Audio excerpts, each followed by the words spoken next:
8 Mei 1945, ketika di Berlin pegawai-pegawai Jerman menandatangani penyerahan kalah terakhir dan askar-askar terakhir meletakkan senjata mereka di tanah, pemimpin-pemimpin Soviet meraihkan akhir perang yang telah mengorbankan berjuta-juta nyawa. Pasukan sudah memasuki ibu kota musuh, bangunan-bangunan hancur lebur, dan di Moskow persiapan untuk perbarisan, ucapan dan pingat sedang dilakukan. Kosnya dahsyat, bandar-bandar dihapuskan dari peta, keluarga-keluarga hancur, orang hilang tanpa jejak. Tetapi mereka yang memerintah masih ada dengan pakaian seragam yang bersih dan wajah wira. Mereka tidak pernah kotor di medan perang, tetapi nama-nama mereka ada pada setiap arahan, setiap penindasan, dan setiap hukuman mati. Lama-kelamaan, beberapa jatuh, ada yang disingkirkan dari kuasa, ada yang mati dengan tenang di rumah, atau dikebumikan seolah-olah tiada apa-apa, tetapi semua meninggalkan sesuatu, anak-anak, istri, cucu-cucu. Ada yang cuba menjalani hidup jauh dari segalanya, ada yang tidak pernah dapat melepaskan beban nama keluarga itu. Dan apa yang terjadi kepada mereka yang membesar dengan memikul semua ini, tanpa pernah terlibat?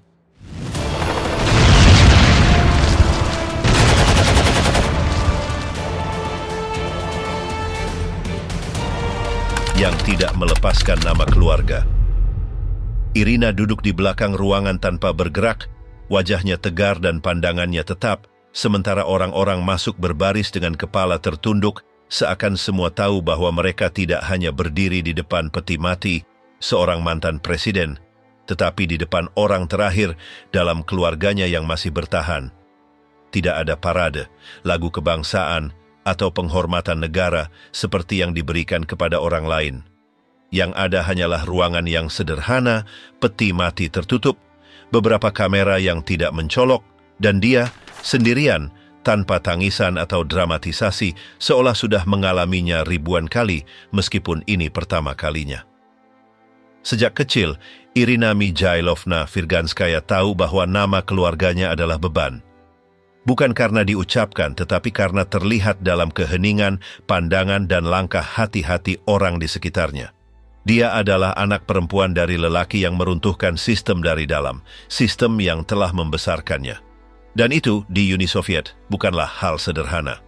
Masa kecilnya sederhana, tanpa kemewahan yang dipamerkan, dengan ibu yang berpendidikan, ketat hingga hal terkecil, dan ayah yang lebih sering berada dalam rapat daripada di rumah.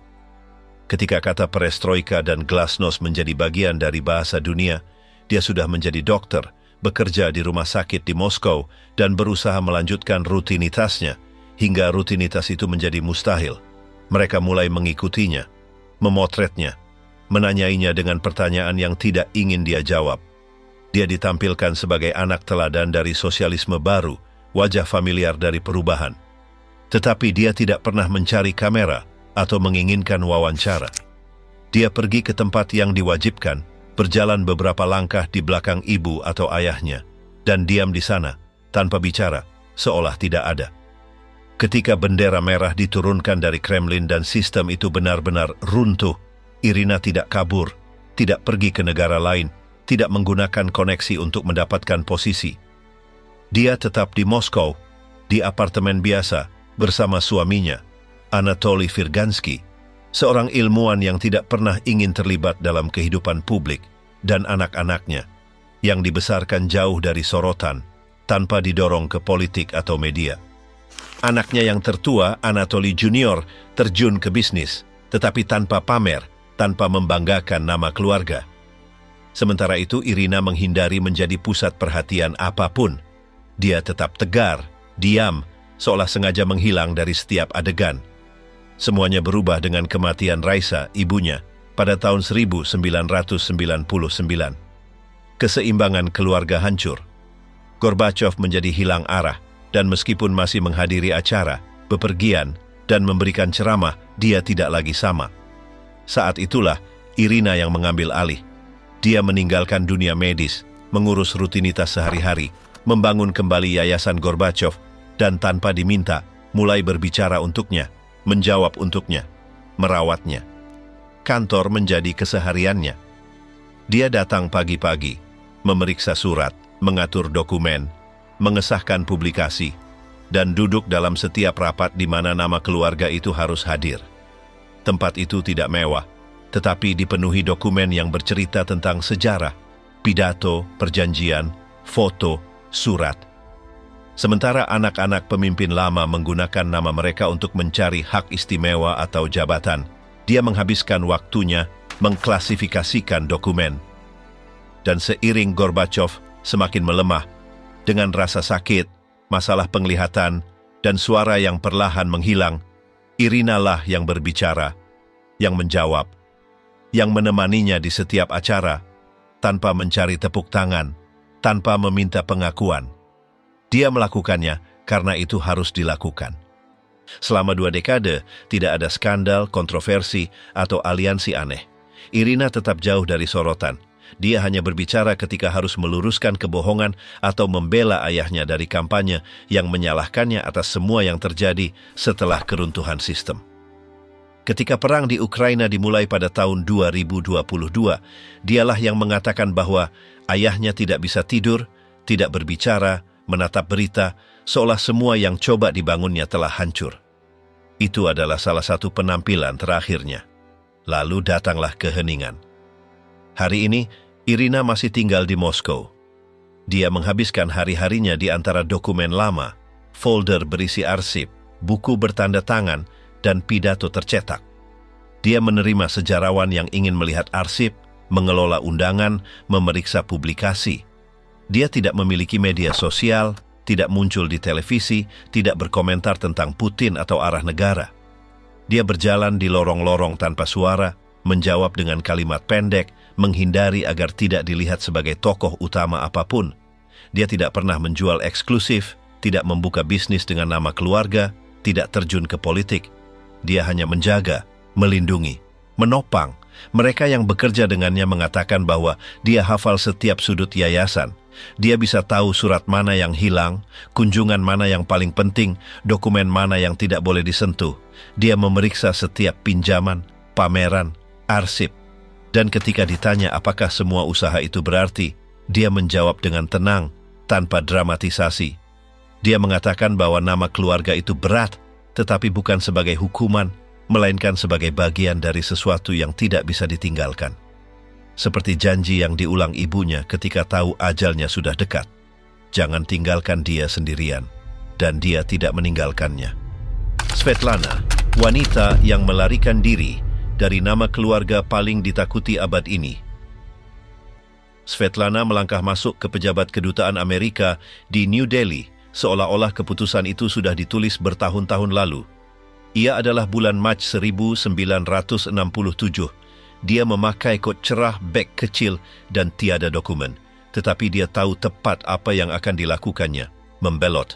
Dia tidak memberitahu sesiapa. Tiada sekutu, pasport atau jaminan. Hanya nama yang para diplomat tidak tahu bagaimana untuk uruskan. Dia adalah Svetlana, anak perempuan Stalin, dan dia memutuskan untuk tidak kembali ke USSR. Dia dilahirkan pada 1926 di pusat kuasa Soviet, dikelilingi pengawal, penasihat, koridor senyap, dan ayah yang tidak pernah ketawa. Sejak kecil, dia belajar diam, membaca pandangan orang dewasa, dan menghilang dari bilik ketika Stalin meninggikan suara. Ibunya, Nadezhda, membunuh diri ketika dia berusia 6 tahun. Ia berlaku semasa makan malam rasmi, tiada yang menjelaskan apa-apa.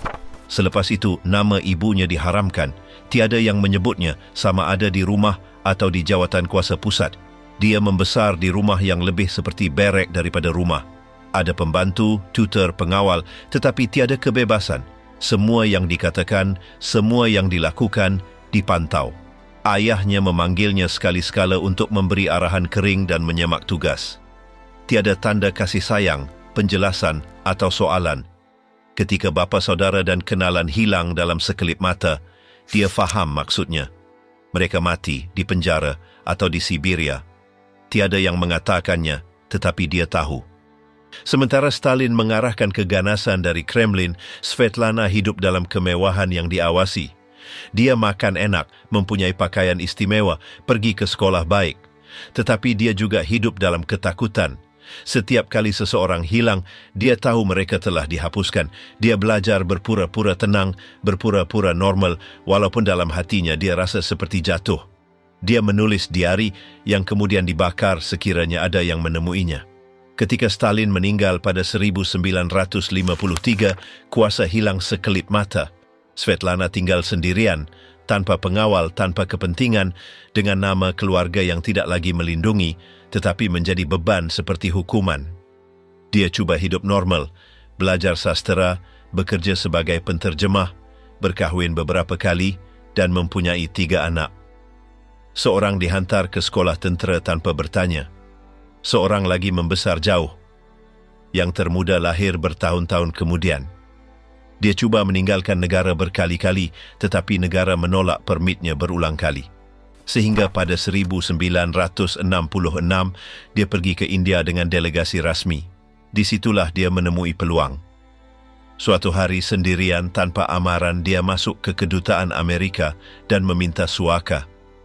Para diplomat tidak tahu sama ada ia perangkap atau masalah. Tetapi mereka mendengarnya. Dalam kurang 24 jam, dia sudah dalam perjalanan ke Rome, kemudian Switzerland, dan tidak lama kemudian ke Amerika Syarikat. Ketika tiba di New York, media meletup.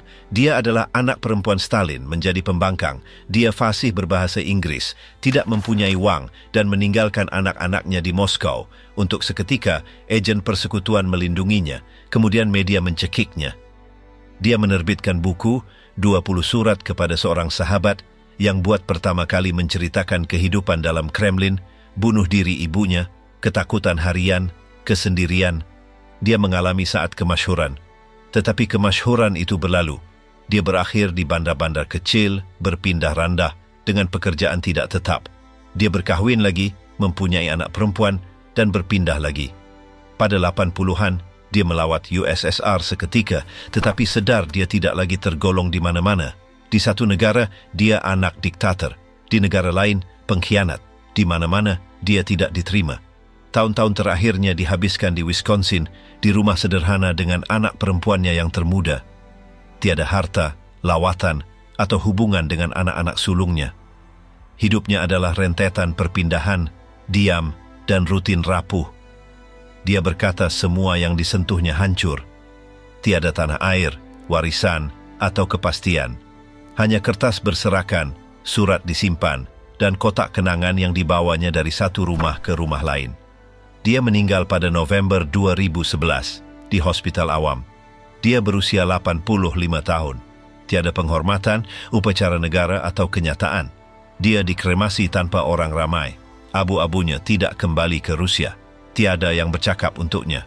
Namanya, yang selama bertahun-tahun bermaksud kuasa dan ketakutan, berakhir sebagai satu baris pendek di akhbar. Anak perempuan Stalin meninggal di Amerika Syarikat. Molotov, birokrat yang tidak pernah melepaskan jawatan.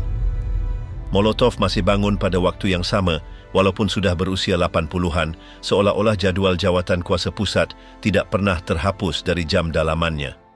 Perkara pertama yang dilakukannya sebelum bercakap dengan sesiapa atau menyemak surat adalah berpakaian seperti sepanjang hidupnya. Kemeja tertutup, jaket, tali leher ketat, dan ekspresi kaku. Seolah-olah masih perlu masuk ke bilik mesyuarat untuk membincangkan hala 7 negara. Dia tidak memegang jawatan selama lebih 20 tahun, tiada pembantu, setiausaha, pengawal, atau sesiapa yang menunggunya di luar rumah. Tetapi dia tetap berkelakuan seolah-olah Politburo masih berfungsi dan dia perlu mencatat segalanya. Dia tinggal di apartmen sederhana di Moskow tanpa hiasan, tanpa lawatan, bersama istrinya Polina, wanita yang sama-sama disingkirkan dan tahu mustahil untuk memulakan semula. Namun, dia tetap duduk di dapur membaca laporan lama seolah-olah ia masih berguna. Dia dipecat dari parti pada 1962 kerana menentang reformasi Khrushchev tanpa skandal awam, tetapi dengan kepastian hukuman tetap. Dalam sekelip mata, dia bukan lagi lelaki yang berunding dengan Hitler dan Roosevelt, tetapi pesara tanpa pentas, pendengar atau sejarah rasmi. Tiada yang mencarinya. Jika ada yang mengenalinya di jalan, mereka hanya mengangguk ringkas, sama ada kerana hormat atau kebiasaan. Dia tidak mengeluh. Dia berjalan pada waktu yang tidak bersamaan dengan waktu pejabat kerajaan melalui jalan kecil dengan dokumen dilipat di poket, seolah-olah masih menunggu seseorang bertanya tentang laporan terakhir. Kadang-kadang ada jiran yang menyapanya. Dia membalas dengan gerakan kepala yang kering dan terus berjalan tanpa menunjukkan rasa tidak senang atau bersyukur. Selama bertahun-tahun, satu-satunya yang melintasi halangan itu adalah wartawan Felix Chuev. Dia kerap melawat dan duduk berjam-jam dengan perakam di hadapan Molotov yang bercakap seolah-olah masa tidak berlalu. Dia ingat angka, petikan mesyuarat, butiran perjanjian, nama yang tidak lagi digunakan.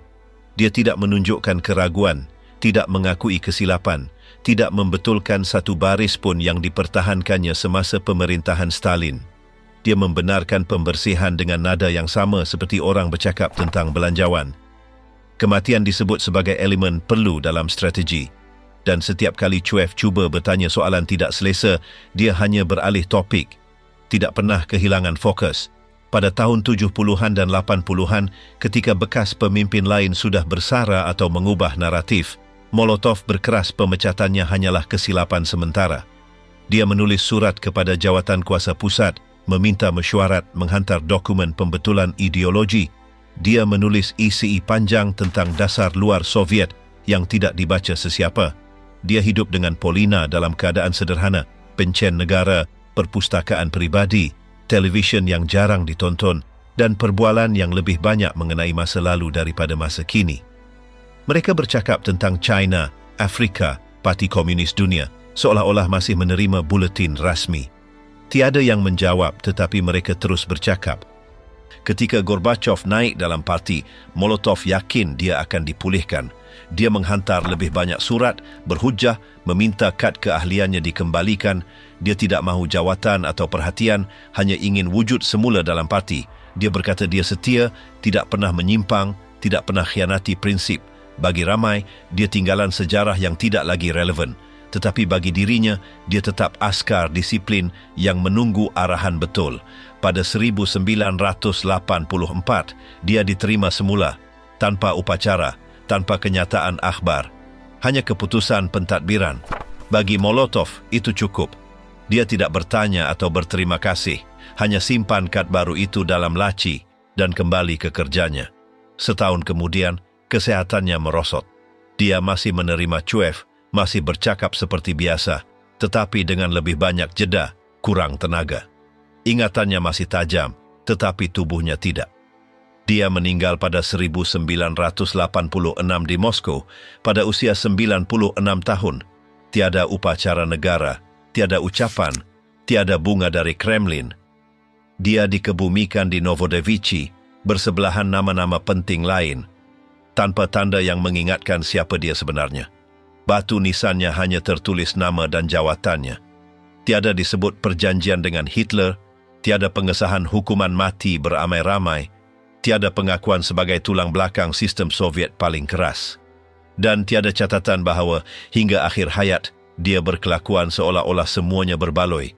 Kerana dia tidak pernah berhenti menulis laporan, membetulkan ucapan atau bercakap tentang parti seolah-olah ia masih hidup. Dia tidak pernah meminta maaf, tidak pernah berubah fikiran, tidak pernah akui masa sudah meninggalkannya. Sisa-sisa Empire Brezhnev, kemerosotan tanpa warisan. Pada pukul 8.30 pagi, pengawal peribadi mengetuk pintu seperti setiap hari, menunggu beberapa saat tanpa mendapat jawapan, lalu memutar tombol pintu tanpa mengumumkan kedatangannya, rutin yang sama seperti biasa tetapi dengan kegelisahan yang sudah tidak dapat disembunyikan lagi. Brezhnev terbaring menelentang, tidak bergerak, dengan bibir keunguan dan mata separuh terbuka. Mereka cuba menggunakan defibrillator mudah alih, tetapi alat itu gagal pada percubaan pertama dan ketika doktor dari Dacha tiba, sudah tiada apa yang boleh dilakukan. Pada pukul 9.30, kabel rasmi mengesahkan berita itu. Setiausaha Agung telah meninggal dunia. Tiada dramatik dalam pengumuman tersebut, tiada butiran diberikan. Hanya satu ayat pendek yang memberitahu dunia bahawa pemimpin Kesatuan Soviet baru sahaja meletakkan jawatannya buat kali terakhir. Pada tahun-tahun terakhirnya, tubuh Brezhnev telah menjadi sebuah mesin yang hampir tidak berfungsi. Dia berjalan dengan langkah perlahan, kaki menyeret permaidani dan tangan disokong oleh pembantu yang membantunya agar tidak terjatuh di khalayak ramai. Lidahnya bengkak, kelopak mata terjatuh, rahang kaku dan pernafasan yang memerlukan lebih banyak tenaga setiap hari. Dia bercakap dengan suara perlahan, menggunakan ayat-ayat canggung yang tiada siapa membetulkannya dan menandatangani dokumen yang ditulis oleh orang lain. Walaupun begitu, dia masih muncul di semua majlis rasmi, memakai sut berat, berjam-jam di mak cantik dengan kening yang dirapikan dan muka dilapisi serbuk tebal untuk menyembunyikan kerosakan yang jelas. Di Kremlin, semua orang tahu dia sudah tidak membuat keputusan, tetapi tiada yang berani menyingkirkannya dari jawatan. Keseimbangan perlu dikekalkan sehingga hari terakhir. Di sekelilingnya, semuanya juga hancur. Galina, anak perempuannya, sudah lama hilang dari pertemuan keluarga. Laporan keselamatan mencatatkan penangkapan kerana skandal di hotel, hubungan dengan peniaga barang kemas haram dan mabuk yang berakhir di klinik psikiatri. Dia bergaduh dengan separuh jawatan kuasa pusat dan kehilangan rasa hormat ramai yang sebelumnya hanya menghormatinya kerana nama keluarganya. Dia mengurung diri di apartmennya selama berminggu-minggu, tidak berjumpa sesiapa, tidak menjawab panggilan. Anak lelakinya, Yuri, sebaliknya, kekal dengan profil rendah. Dia bekerja di Kementerian Perdagangan Luar, tanpa menonjol, tanpa membuat bising. Selepas kematian bapanya, dia cuba menjauhi perhatian awam, tetapi tidak berjaya sepenuhnya. Pada tahun 90-an, dia muncul dalam siasatan rasuah, walaupun tidak pernah didakwa. Dia berakhir di Switzerland, tanpa jawatan, tanpa kekayaan, dan tanpa keinginan untuk memperjuangkan warisan yang sudah tidak berguna lagi. Istrinya, Victoria, menghabiskan tahun-tahun berikutnya seolah-olah diawasi oleh pagar tidak kelihatan. Jawatan kuasa pusat menarik balik faedahnya, melarangnya bercakap dengan media dan meletakkan pengawasan di jalan tempat tinggalnya.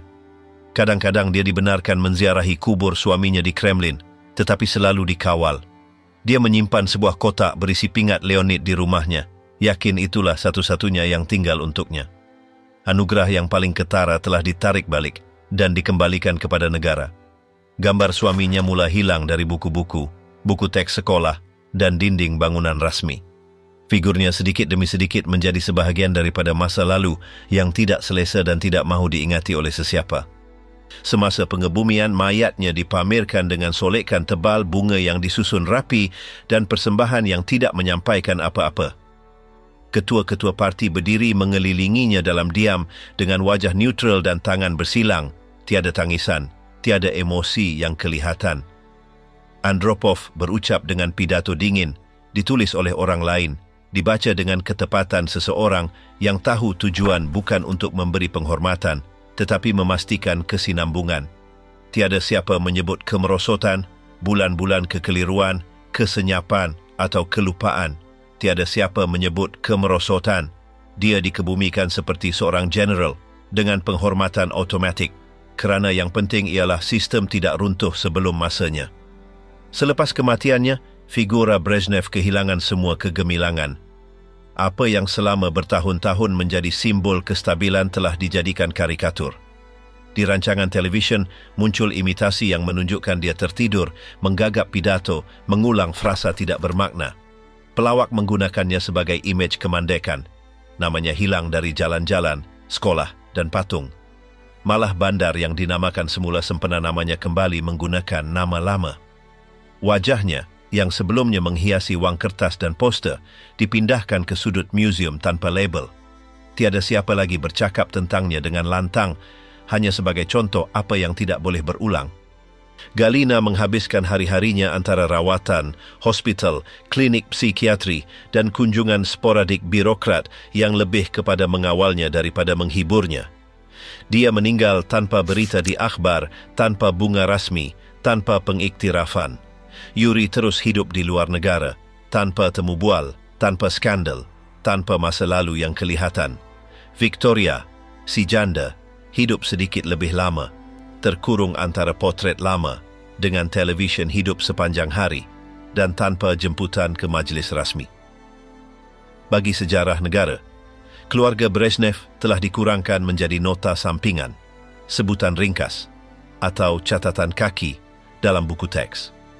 Selama lebih 1 dekad, Leonid Brezhnev merupakan wajah kuasa Soviet.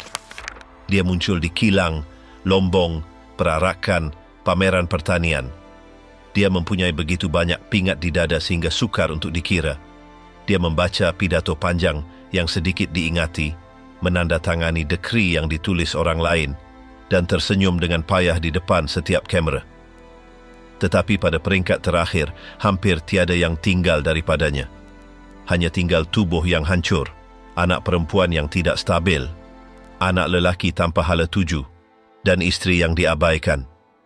Ketika doktor membawanya keluar dari daca pagi itu, tiada upacara, tiada protokol, hanya arahan kering, bawa dia ke Kremlin.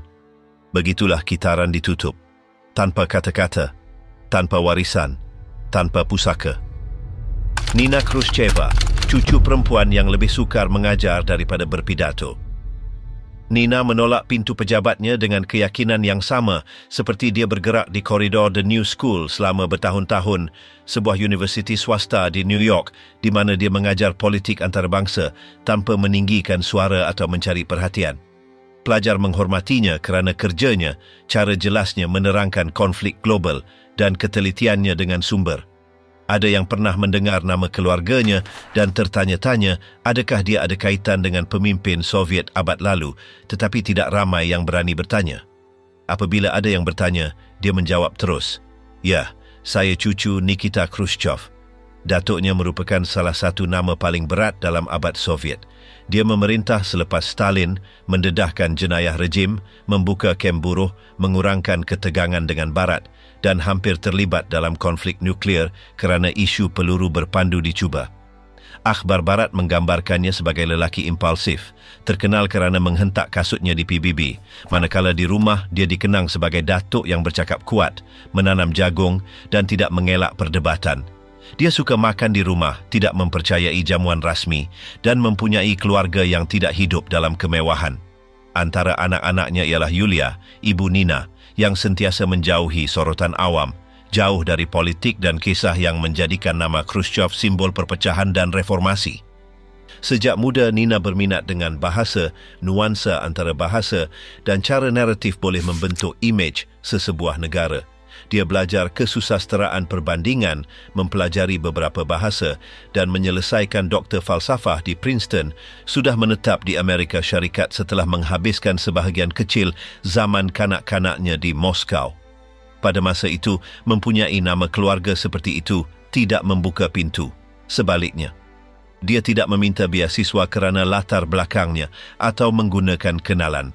Dia hanya belajar, bekerja, menerbitkan dan selepas tamat pengajian, memutuskan untuk kekal di Amerika Syarikat, mengajar dan membina jalannya sendiri jauh dari label. Pada tahun-tahun awal sebagai profesor, dia mengendalikan kursus kecil, menulis artikel akademik tentang dasar luar, menganalisis ucapan rasmi dan mula membina kerjaya tanpa tergesa-gesa tetapi tanpa henti. Dia tidak pernah menggunakan nama keluarganya sebagai tarikan atau perisai. Dalam kelasnya, dia fokus pada data, sumber dan dokumen. Kadang-kadang seseorang menyebut Cuba atau Berlin dan dia mengutip datuknya sebagai rujukan langsung, tetapi tanpa nostalgia, tanpa menjadikannya kisah pribadi. Dia adalah figura sejarah, bukan mitos keluarga. Lama-kelamaan, dia mula menerbitkan buku. Yang pertama ialah penyelidikan tentang cara media Amerika menggambarkan Rusia selepas Perang Dingin. Kemudian muncul isi lebih luas di mana dia menganalisis figura Putin, strategi propaganda, kepimpinan otoritarian abad ke-21 dan cara warisan Soviet masih mempengaruhi politik antarabangsa. Dia tidak menulis dengan dendam atau aktivisme. Dia menulis dengan arsip di tangan, temu bual yang disahkan, dokumen sulit dan ucapan yang dibandingkan. Itu menarik perhatian media antarabangsa. Dia dijemput ke temu bual, meja bulat dan ceramah di Universiti Eropah, Amerika Latin dan Asia. Dia menerima dengan senang hati tetapi sentiasa menetapkan syarat. Tiada penghormatan, tiada biografi keluarga, tiada menjadikan sejarah sebagai tontonan. Di apartemennya di Manhattan, buku terdapat di mana-mana, Keratan akhbar disusun mengikut tarikh, gambar lama dan folder dengan surat peribadi. Dia mempunyai gambar datuknya hitam putih, ketawa dengan jagung di tangan semasa lawatan ke desa tetapi tidak digantung. Dia menyimpannya dengan gambar keluarga lain tanpa bingkai kelihatan. Tiada pingat atau patung, tiada simbol Kremlin, tiada kenangan rasmi. Hanya folder, teks bertanda, buku nota dan cawan dengan peta Kesatuan Soviet yang kadang-kadang digunakannya untuk menerangkan sempadan atau migrasi dalam kelas. Pelajarnya mengenalinya sebagai profesor, bukan cucu sesiapa. Mereka menghormatinya kerana caranya menguraikan ucapan, kejelasannya dan ketegasannya tanpa kesombongan. Dia mengelak media sosial, tidak muncul dalam rancangan sensasi dan tidak mengulas isu Rusia secara provokatif. Dia bercakap apabila perlu, menerangkan, mendokumen, menunjukkan tarikh, membandingkan sumber. Dia percaya pada bukti, bukan label. Pada masa lapang, dia berjalan di taman, membaca di kafe, membalas email akademik dan mengekalkan rutin tenang tanpa perlu menjelaskan dari mana dia datang atau ke mana dia pergi. Kadang-kadang dia menerima surat dari Rusia.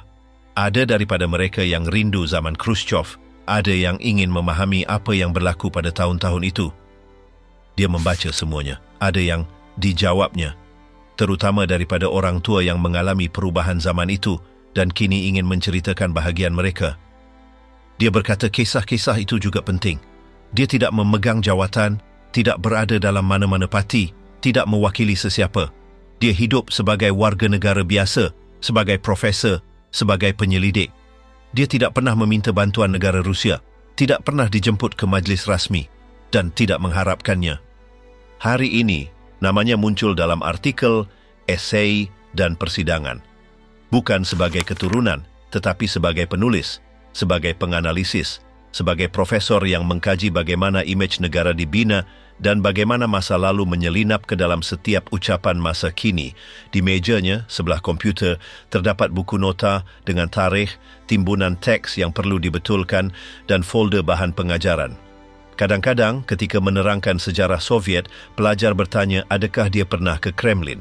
Dia tersenyum, berhenti sejenak dan menjawab, ya, sudah lama dahulu. Dan dia meneruskan kelas, seolah-olah itu bukan apa-apa. Alexander Burdonsky, pengarah yang menghapus Stalin dari hidupnya.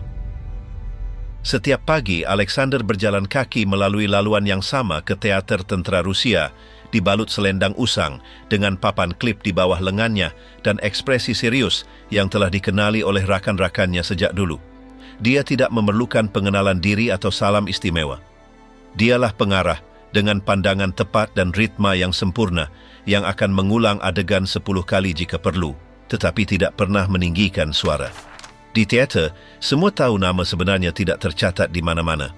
Dia menandatangani dokumen pertamanya sebagai Alexander Burdonsky menggunakan nama keluarga ibunya dan sejak itu, tidak sekalipun dia menyebut dengan lantang bahawa dia dilahirkan sebagai Alexander Vasilievich Stalin, anak kepada General Vasily Stalin dan cucu langsung kepada pemimpin yang memerintah dengan tangan besi selama setengah abad Soviet. Di Moskow, dalam kalangan rakan sekerja, tiada yang membincangkan perkara itu.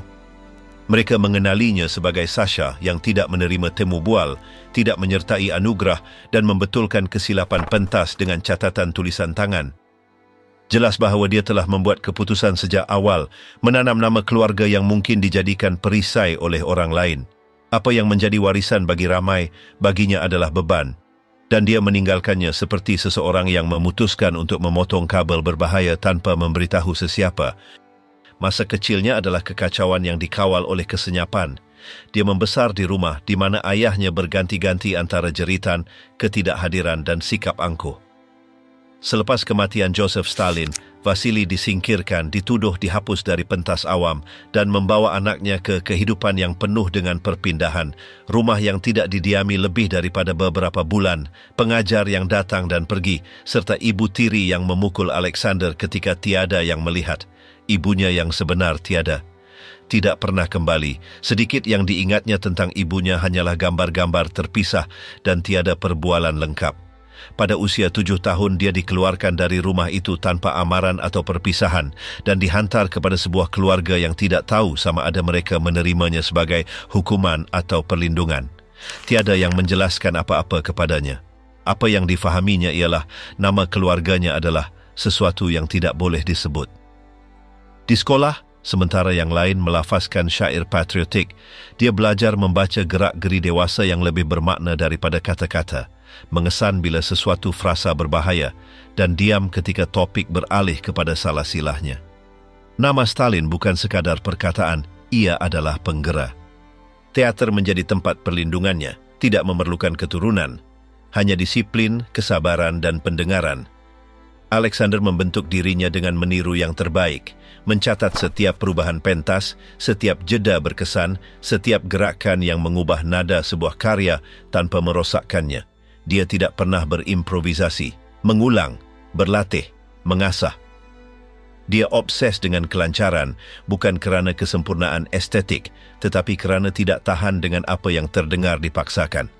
Ketika mula mengarah secara rasmi, dia memilih teks rumit, cerita dengan watak-watak yang hancur, karya di mana tiada yang menjadi wira atau mangsa. Dia menyukai kesenyapan panjang, gerak-geri kecil, luka yang tidak disebut tetapi kelihatan. Ada yang mengatakan karyanya terlalu padat, yang lain bahawa tiada ruang untuk kesilapan. Dia tidak berdebat, hanya membetulkan. Satu-satunya pengecualian kepada sikap tertutupnya ialah hubungannya dengan Svetlana Alliluyeva, makciknya, anak perempuan diktator itu, yang juga melarikan diri dari nama keluarga itu.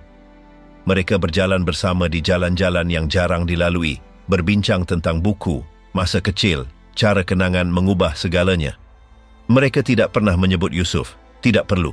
Dalam kesenyapan bersama itu terkandung semua yang tidak mahu mereka terangkan. Di teater, pembantunya tahu jika sesuatu adegan tidak berfungsi, Alexander akan duduk diam, berdiam diri seketika, kemudian meminta untuk mengulang tanpa mengubah suara. Kadang-kadang dia meninggalkan catatan tepat, kurangkan cahaya 2 titik, berhenti sebelum mengeluh, alihkan kerusi 3 langkah ke kiri. Dia tidak pernah mengatakan sesuatu itu salah, hanya menyesuaikannya. Dia juga tidak membenarkan penghormatan atau acara atas namanya. Apabila seseorang cuba mengaitkannya dengan datuknya, jawapannya pendek, ringkas, muktamad. Suatu ketika, seorang wartawan bertanya apakah dia berasa bangga dengan asal-usulnya. Alexander menundukkan pandangan, mengatakan itu tidak berkaitan dengannya dan pergi tanpa menambah apa-apa. Dia hidup sendirian, tanpa pembantu, tanpa pemandu, tanpa penghormatan tergantung di dinding. Dia mempunyai buku, skrip bertanda, rakaman latihan dan perakam yang digunakannya untuk mengulangi dialog seolah-olah belajar bernafas semula. Jika dalam perbualan seseorang menyebut Stalin, dia tidak berkata apa-apa, menunggu topik itu padam dengan sendirinya. Bukan kerana dendam, tetapi pertahanan. Dia telah belajar untuk hidup tanpa mendedahkan diri. Dia meninggal dunia pada tahun 2017 pada usia 75 tahun. Beritanya muncul di beberapa media teater, beberapa rakan menulis catatan pendek dan beberapa teater mengkaji semula rakamannya. Tiada ucapan, tiada karangan bunga rasmi, tiada acara awam. Dia dikebumikan tanpa kemegahan, diiringi oleh mereka yang berkongsi pentas, latihan dan kopi tanpa tajuk utama. Pada batu nisannya, tiada perkataan Stalin, hanya nama pilihannya, Alexander Burdonsky, pengarah teater. Tiada yang lain. Apa yang ditinggalkannya tidak terdapat dalam buku sejarah atau arsip keluarga. Ia terdapat dalam persembahan yang masih diingati di koridor teater, dalam catatan yang disimpan oleh pembantunya seperti peta, dalam rakaman latihan di mana suara-suara pecah tepat pada saat yang dia inginkan. Dia tidak mahu mempertahankan sesiapa, tidak mahu menghapus apa-apa, hanya memilih untuk hidup tanpa nama keluarga yang menghancurkannya, dan dia berjaya. Irina Gorbachova, dokter yang menjaga ayahnya hingga akhir.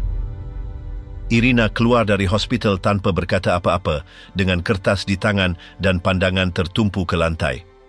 Mereka baru sahaja menyelesaikan pemeriksaan lain untuk Raisa, ibunya, dan walaupun laporan itu bukan yang terburuk, mereka sudah bercakap tentang rawatan berterusan dan kitaran yang panjang. Tahun itu 1998 dan sejak berbulan-bulan, semuanya berputar di sekitar laporan perubatan yang tiba dari Jerman setiap minggu. Mikhail Gorbachev masih meneruskan perjalanannya, temu bual dan syarahan. Tetapi yang menguruskan segala-galanya, dari pengangkutan hingga jadual, adalah Irina. Tiada yang memintanya. Dia melakukannya kerana tahu bagaimana semuanya berfungsi, kerana mengenali hospital dan tahu pintu mana yang perlu diketuk tanpa terperangkap dalam birokrasi. Dia belajar perubatan khusus dalam endokrinologi dan telah bertahun-tahun bekerja di antara klinik, universiti dan shift. Dia tidak pernah mencari perhatian, tidak memberi temu bual, tidak menghadiri acara rasmi, tidak bercakap di media. Sementara ramai anak pemimpin menduduki jawatan awam, dia lebih suka meneruskan rutin shift dan pengajaran. Dia berkahwin muda, mempunyai 2 anak perempuan, Ksenia dan Anastasia, dan menjalani kehidupan yang tenang, teratur, tanpa kejutan. Kadang-kadang ayahnya memanggilnya untuk menyemak laporan, menterjemah teks, membantu dengan jadual. Dia melakukannya tanpa kamera, tanpa gambar, tanpa protokol, dan kembali ke rutinnya seolah-olah tiada apa yang berlaku. Selepas kejatuhan Kesatuan Soviet, Irina adalah salah seorang yang kekal di sisi. Bukan sebagai figura politik, tetapi sebagai sebahagian daripada lingkaran terdekatnya.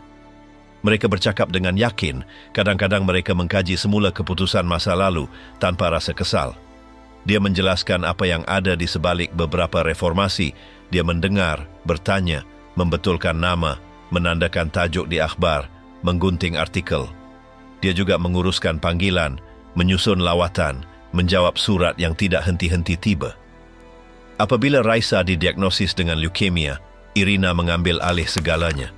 Dia membawa ibunya ke klinik khusus, meminta pendapat daripada pelbagai pasukan, menyusun ubat-ubatan, menyemak setiap protokol.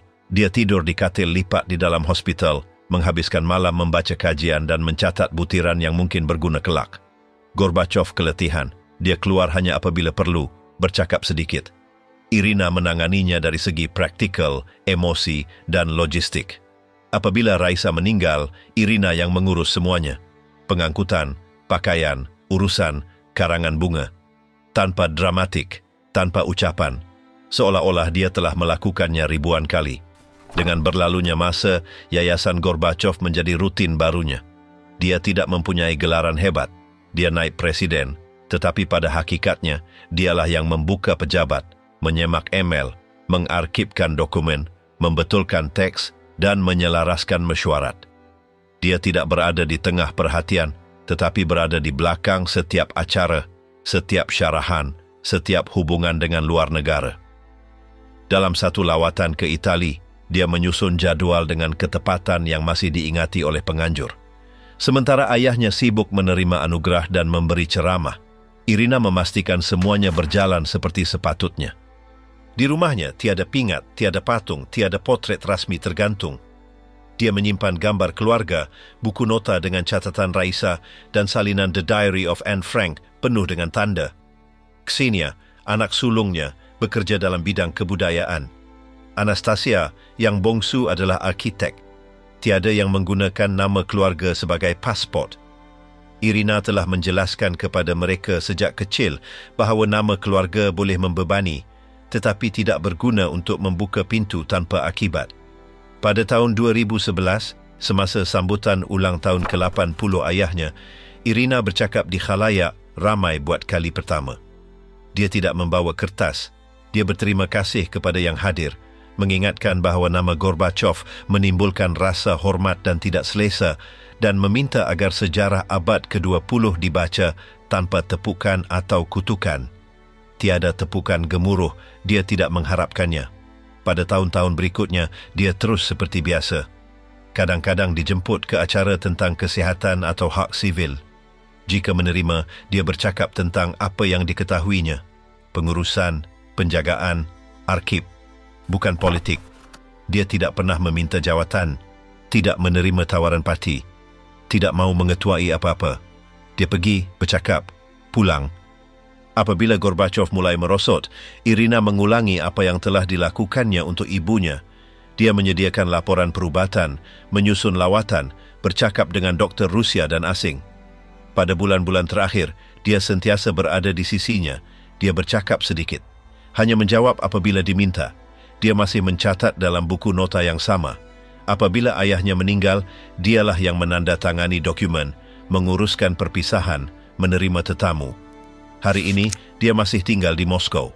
Dia menguruskan urusan yayasan, menjawab pertanyaan ahli sejarah, menyemak manuskrip, menyimpan arsip. Dia tidak muncul di televisyen, tidak menyertai debat, tidak memberi kenyataan tentang kerajaan atau isu semasa. Dia mengekalkan pejabat seperti dahulu, dengan buku dalam susunan yang sama dan dokumen yang dikelaskan. Dalam salah satu laci, terdapat surat tulisan tangan Gorbachev untuknya. Irina membacanya sekali. Dia tidak menunjukkannya dan tidak berniat untuk berbuat demikian. Tatiana Yumasheva, strategis yang menulis kalimat terakhir abad Soviet. Tatiana memasuki Kremlin tanpa menunjukkan sebarang kad pengenalan, melintasi lorong-lorong seolah-olah ia adalah sebahagian daripada taman rumahnya sendiri dan tidak berhenti untuk menyapa sesiapa kerana semua orang sudah tahu siapa dia. Tiada keperluan untuk memperkenalkan atau mengumumkan kedatangannya. Dia membawa beg kecil, buku nota penuh dengan catatan dan telefon yang berdering setiap kali ayahnya memerlukan sesuatu. Sejak pertengahan tahun 90-an, figuranya tidak mempunyai pangkat rasmi atau pejabat berplak, tetapi dia berada di mana-mana, dalam mesyuarat, dalam keputusan, dalam pembetulan ucapan yang kemudiannya dibaca oleh ayahnya di khalayak ramai, seolah-olah itu adalah ucapannya sendiri. Dia tidak muncul dalam struktur kerajaan, tidak tersenarai dalam carta organisasi, tidak bercakap dengan media, tetapi menteri-menteri dan penasihat berunding dengannya seolah-olah dia adalah ketua kabinet. Semasa kempen tahun 96, apabila tinjauan pendapat berada di tahap terendah dan Presiden Yeltsin kelihatan lebih hampir dengan peletakan jawatan daripada kemenangan, dialah yang mengekalkan keseluruhan rancangan. Dia mengumpulkan penasihat, membawa perunding imej, mengesahkan frasa-frasa dalam ucapan baru, menyusun strategi untuk mempersembahkan ayahnya sebagai satu-satunya penghalang kepada kembalinya komunisme. Semuanya melalui tangannya. Dia tidak menandatangani apa-apa, tetapi semua yang penting akhirnya disemak olehnya. Selepas pilihan raya, peranannya tidak lagi senyap. Dia tidak menukar status atau meminta pengiktirafan. Dia hanya terus bekerja. Dia berkoordinasi dengan menteri, berbincang dengan ahli perniagaan, duduk bersama pengurus media dan menentukan jadual, audiens serta mesej. Hubungannya dengan Boris Berezovsky menjadi penentu dalam mengawal saluran televisyen dan kepercayaannya terhadap Anatoly Chubais membolehkan penentuan jawatan baru dalam kerajaan tanpa mencetuskan pergaduhan dalaman. Dia menyemak fail, menandakan perenggan, memotong baris, membetulkan tarikh, semuanya melalui telefon. Dia tidak memberi arahan, tetapi tiada siapa berani mengabaikan cadangannya. Apabila kesihatan Yeltsin mula merosot dengan serius di tengah-tengah krisis ekonomi tahun 98, Tatiana lah yang mengambil alih segalanya. Dia mempunyai data perubatan dicatat dalam buku nota, mengetahui tahap tekanan darah, rawatan, kontraindikasi dan tarikh-tarikh kritikal. Dia mengawal kalendar untuk mengelakkan mesyuarat berlangsung pada hari-hari ayahnya tidak mampu berdiri. Pada minggu-minggu paling sukar, dia tidur di Kremlin, dalam bilik sementara bersebelahan pejabat presiden hanya untuk memastikan tiada maklumat yang bocor. Di tengah-tengah semua itu, dia berkahwin dengan Valentin Yumashev, seorang wartawan yang mengenali lorong-lorong kuasa sebaik dia. Dia pernah menjadi penyunting ucapan, kemudian ketua kabinet, dan akhirnya menjadi penghubung tidak rasmi antara presiden dan media. Bersama-sama, mereka menjadi teras yang membuat keputusan ketika presiden tidak berada dalam keadaan mampu. Menteri-menteri memanggil mereka keluarga tanpa sarkasm. Mereka berkoordinasi dengan oligarki, menulis respons, menganalisis pergerakan dalaman, merundingkan jawatan. Tiada siapa boleh menggerakkan satu bahagian tanpa memberitahu mereka terlebih dahulu. Pada tahun 1999, apabila penghujung penggal semakin hampir dan tiada siapa lagi meragui bahawa Yeltsin tidak akan sampai ke penghujung dengan kekuatan, Tatiana terlibat secara langsung dalam pemilihan pengganti. Mereka menolak beberapa nama sehingga sampai kepada satu yang sedikit mengenali, Vladimir Putin. Dia mempunyai pengalaman, berasal dari kalangan keselamatan, pernah berkhidmat di St. Petersburg, dan tidak menimbulkan syakwasangka dalam kelompok konservatif. Bagi Tatiana, dia adalah pilihan yang paling mudah dikawal. Dia terlibat dalam persiapan pengumuman, membaca draft, menyesuaikan frasa. Setiap baris yang diucapkan Yeltsin di khalayak ramai melalui bukunya terlebih dahulu. Pada 31 Disember tahun itu, Yeltsin bangun dengan teks paling penting dalam hidupnya di hadapan kamera. Mesej yang menandakan peletakan jawatannya sudah ditulis. Tatiana telah menyemaknya malam sebelumnya, perkataan demi perkataan. Beberapa menit sebelum rakaman, dia meluruskan jaketnya, menunjuk titik-titik utama, dan menyuruhnya membaca perlahan. Kemudian dia keluar, memandang monitor, dan apabila semuanya selesai mematikan peranti dan meminta video itu dihantar terus ke saluran negara. Begitulah berakhirnya kepresidenan itu. Selepas peletakan jawatan, mereka berpindah ke pinggir Moskow. Sebuah rumah yang tenang, tanpa kunjungan berterusan. Untuk suatu tempo, Putin memanggil mereka, mengundang mereka ke acara protokol, mengekalkan kesopanan. Tetapi hubungan semakin jarang. Tatiana berhenti menghadiri mesyuarat, tidak lagi memegang jawatan, tidak menerima sebarang tugas atau komisen. Dia menumpukan pada anaknya, arsip ayahnya, dan buku-buku. Suaminya juga semakin menjauhi kerajaan sehingga pada tahun 2022 memutuskan semua kerjasama rasmi. Dalam tahun-tahun berikutnya, dia menulis beberapa artikel, menjawab wawancara tertentu, dan menyertai forum mengenai memori politik. Dia mempertahankan apa yang telah mereka lakukan, menjelaskan keputusan, mengakui terdapat kesilapan tetapi tidak menyesal. Dia berkata peranannya tidak dicari, dia terpaksa berada di sana kerana tiada orang lain boleh melakukan kerja itu. Dia menjawab terus terang apabila ditanya tentang oligarki, penswastaan atau perang dalaman. Dia tidak memberi alasan, hanya menjelaskan konteks. Hari ini, dia masih tinggal di Moskow. Dia tidak muncul di televisyen, tidak terlibat dalam kerajaan, tidak memberi pendapat tentang isu semasa. Dia mengekalkan Yayasan Yeltsin, menganjurkan ceramah tentang peralihan kuasa, menjaga arsip pribadi ayahnya, dan berhubung dengan beberapa ahli politik Eropah dari zaman itu. Di mejanya tersimpan surat-surat tulisan tangan Yeltsin, beberapa foto, dan folder biru yang mengandungi draft pertama ucapan peletakan jawatan, yang ditulisnya bersama ayahnya pada subuh musim sejuk itu. Ia masih ada di sana, dilipat, tanpa tarikh, dan tiada orang lain yang pernah melihatnya. Kresse Evans, cucu Stalin. Kresse masuk ke kedai dengan beg galas di bahu, menyapa pemiliknya dengan cepat dan terus ke belakang, di mana kotak-kotak belum dibuka berada. Ini hanyalah satu lagi pekerjaan, tidak mencolok tetapi cukup untuk membayar kursusnya dan mempunyai rutin. Di kedai kraftangan di barat Amerika Syarikat ini, cucu Stalin lalu sebagai orang asing.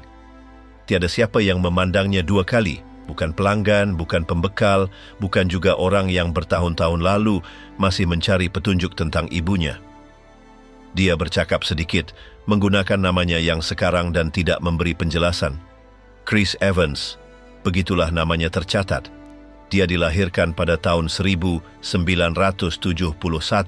di California, anak kepada Svetlana Alliluyeva dan arsitek Wesley Peters. Sejak kecil, dia menggunakan nama keluarga lain. Masa kecilnya adalah campuran antara Soviet dan Amerika tanpa akar yang stabil. Ibunya telah melarikan diri dari rejim paling tertutup di dunia dan ayahnya berasal dari keluarga politik Frank Lloyd Wright. Di tengah-tengah itu, Kresse membesar dengan perwatakan sukar dikategorikan, suara yang lambat kuat, dan kehidupan yang berubah setiap kali ibunya merasa perlu bermula dari awal. Pada tahun-tahun awal, mereka tinggal di beberapa bandar dengan sumber terhad dan jadwal tidak teratur. Dia bersekolah di sekolah Katolik tanpa dibaptis. Dari awal, dia merasakan jarak dengan yang lain. Ia kelihatan dalam pandangan, dalam gerak-geri, dalam guru yang mengeluarkannya dari kelas semasa upacara. Di sekolah Stuart, New Jersey, ia menjadi lebih ketara. Bersama seorang gadis Poland dan seorang Yahudi, mereka membentuk kumpulan terpisah. Penyertaan mereka dihadkan, peraturan berbeza dikenakan, dan mereka diingatkan bahawa mereka tidak sepenuhnya tergolong. Ketika Kresse bertanya sama ada dia boleh memeluk Katolik, ibunya menjawab bahawa dia sudah dibaptis dalam Gereja Ortodoks Rusia dan tidak perlu mengulanginya. Tidak lama kemudian, Kresse mengumumkan dia ingin berhenti dipanggil Olga, dan sejak hari itu, tiada siapa lagi menggunakan nama itu padanya. Hidup bersama ibunya tidak pernah mudah. Svetlana telah meninggalkan seluruh negara, tetapi tetap tegas, obsesif, kurang fleksibel. Dia tidak menjerit, tetapi menegaskan kehendaknya dengan ketegasan yang memenuhi rumah. Krese, sebaliknya, impulsif, sensitif, lebih bebas. Suatu ketika pada usia 10 tahun dia meninggalkan nota di dapur dan berjalan ke stesen bas. Dia menulis kepada ibunya supaya menunggunya di sana. Dia perlu pergi. Svetlana keluar mencarinya dengan jubah rumah, rambut tidak terurus dan tanpa kasut. Seorang jiran menjumpainya sedang membeli buku nota dan membawanya pulang. Dia kembali dengan sejambak bunga dan meminta maaf. Dia tidak lari lagi, tetapi menutup diri. Dia bercakap sedikit. Dia menarik diri ke dalam pemikirannya dan berhenti berkongsi perasaannya. Dia menamatkan sekolah tanpa minat terhadap universiti ternama. Dia menolak Princeton, mengabaikan semua yang ibunya anggap penting. Dia mendaftar dalam kursus-kursus pendek, reka bentuk, perakaunan, pengurusan perniagaan. Tiada yang panjang, tiada yang gemilang. Dia mencari kemerdekaan tetapi tanpa pendedahan. Mereka tinggal sebentar di Spring Green, Wisconsin, berhampiran Taliesin. Sebuah rumah dikelilingi pokok senyap sempurna untuk Svetlana. Bagi Krese, ia hanyalah satu lagi fasa. Dia bekerja di kedai, pasar raya, pusat komuniti. Pekerjaan sederhana dengan jadual jelas, tanpa panggilan pelik atau soalan tentang masa lalu. Kemudian dia berpindah dari bandar ke bandar. Dia melalui New York, pekan-pekan Midwest, tempat-tempat di mana tiada siapa mengenalinya. Kadang-kadang menggunakan Peters, kadang-kadang Evans. Sentiasa memastikan tiada siapa mengaitkannya dengan Alliluyeva atau Stalin. Dalam satu perbualan dengan rakan, dia berkata semasa remaja dia tidak tahu siapa datuknya. Dia pernah mendengar nama itu, melihatnya dalam buku atau berita, tetapi tidak mengaitkannya dengan sejarah peribadinya. Ibunya hampir tidak pernah menyebut masa lalu dan apabila melakukannya dengan frasa pendek tanpa emosi. Fasa terakhir bersama adalah yang paling tegang. Svetlana terkumpul masalah kesihatan, lebih cemas, lebih tidak boleh diramal. Krese cuba mengekalkan rutin stabil. Dia mempunyai pasangan, pekerjaan tenang, jadual teratur. Dia membantu apabila perlu, tetapi lebih suka berada di tepi. Ketika ibunya meninggal pada tahun 2011, dia mengatur segalanya dengan sederhana, menerima abu, pulang ke rumah dan menyimpan urnanya tanpa nota, tanpa bingkai, tanpa label. Kenangan itu disimpan di luar pandangan. Hari ini, dia masih tinggal di Amerika Syarikat. Dia mempunyai kelayakan teknikal dalam pentadbiran, mengurus perniagaan kecil, mengelak politik dan tidak muncul dalam forum awam. Tiada dokumentari difilmkan tentangnya, tiada memoir beredar. Di internet, hanya sedikit fotonya. Mereka yang pernah melihatnya menggambarkannya dengan pandangan serius, gerak-geri sederhana, dan ketenangan yang memadamkan sebarang rasa ingin tahu. Apabila seseorang menyebut nama keluarga Stalin dalam perbualan, dia mengalihkan topik tanpa tergesa-gesa. Sementara pewaris lain tokoh sejarah memilih visibility, jawatan atau platform, Krese bergerak ke arah berlawanan. Dia menukar nama, bandar, pekerjaan. Dia mengaburkan dirinya tanpa konflik. Dalam dokumen rasmi, dia tidak lagi muncul sebagai anak Svetlana. Dalam pencarian, hanya tinggal beberapa jejak. Kisahnya terselit di antara perpindahan, pekerjaan biasa, dan keputusan pribadi yang dibawanya sejak kecil. Hidup tanpa sesiapa boleh mengesan jejaknya. Tiada panduan untuk dilahirkan dengan nama keluarga yang membawa sejarah sebegitu berat atau cara mudah untuk membesar, mengetahui bahawa apa yang kamu lakukan atau tidak lakukan tidak akan pernah sepenting dari mana kamu berasal, kerana apabila seseorang dilahirkan dalam keluarga yang terlibat dalam pusat kuasa paling gelap, tidak kira jika kamu memilih pergi, diam, bekerja dalam senyap atau sekadar hidup seperti orang lain, sentiasa akan ada seseorang yang memandangmu pelik, bertanya soalan tidak selesa, mengingatkanmu apa yang kamu sendiri tidak pernah alami, dan walaupun ramai cuba meneruskan jalan tanpa skandal atau ucapan, hakikatnya masa lalu itu tidak terpadam, tidak tersembunyi dan tidak terlepas. Ia kekal di sana, seperti tanda tidak kelihatan yang mengiringi setiap keputusan, setiap persimpangan, setiap perkara yang kamu lakukan atau tidak lakukan. Dan sebab itulah, pada akhirnya, yang paling mengejutkan bukanlah apa yang mereka lakukan dengan kuasa yang tidak pernah mereka minta, tetapi bagaimana mereka berjaya hidup, membawa semua yang ditinggalkan kepada mereka tanpa pernah diberi pilihan.